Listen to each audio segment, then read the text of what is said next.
नमस्कार, मैं रश्मि वर्मा, व्याख्याता, रायगढ़, छत्तीसगढ़ से। आज हम जीव एवं समष्टियाँ के तहत मरुस्थलीय पौधों के अनुकूलनों के बारे में जानेंगे। मरुस्थलीय पौधे या मरोद्भिद या पानी की कमी वाले क्षेत्र में उगने वाले पौधे, इनमें कुछ विशेष अनुकूलन वातावरण के अनुसार उत्पन्न हो जाते हैं, जिसके कारण ये पानी की कमी वाले वातावरण में भी अपने अस्तित्व को जिंदा रख पाते हैं। इनके कुछ लक्षणों के बारे में हम जानेंगे। मरुस्थलीय पौधों के पूरे जो बाहरी अंग होते हैं, उनकी जो त्वचा होती है, जिसको हम कहते हैं क्यूटिकल, इसका आवरण बहुत मोटा होता है। इस मोटे आवरण के कारण ताप भीतर तक कम पहुंचता है और आंतरिक ऊतकों की रक्षा होती है। वाष्पोत्सर्जन की दर भी कम हो जाती है।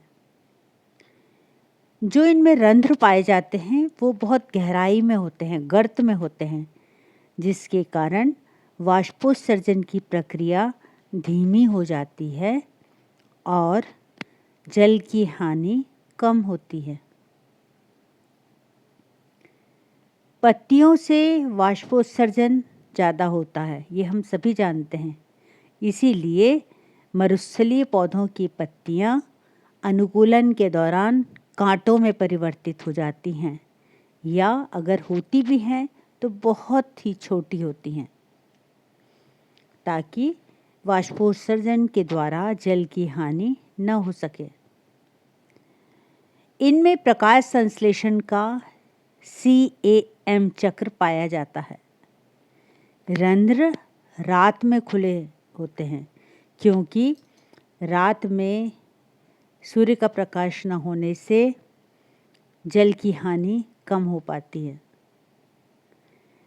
कुछ आसानी से जाने जाने वाले पौधे जैसे नागफनी, कैक्टस, इनको देखकर हम समझ सकते हैं विशेष लक्षण जो होते हैं कि मरुस्थलीय पौधों के अंदर पत्तियां कांटों में रूपांतरित हो जाती हैं, और जैसे नागफनी में तना दिखता है हमें, वो मोटा और मांसल हो जाता है, जो अंदर जल का संचय करता है, लेकिन उसका रंग हरा होने से वह प्रकाश संश्लेषण की क्रिया में भी मदद करता है।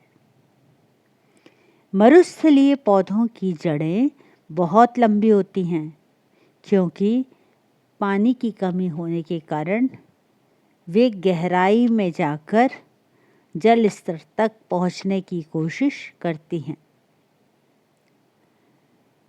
पत्तियां होती ही नहीं, होती हैं तो कांटों में रूपांतरित हो जाती हैं या बहुत छोटी होती हैं, और अगर पत्तियां कुछ पौधों में पाई भी जाती हैं तो गर्मी आने से पहले वे झड़ जाती हैं। तो इस प्रकार कुछ विशेष अनुकूलनों के द्वारा पानी की कमी वाले पौधे, जिन्हें हम मरोद्भिद कहते हैं, वे अपने अस्तित्व को जिंदा रख पाते हैं। धन्यवाद।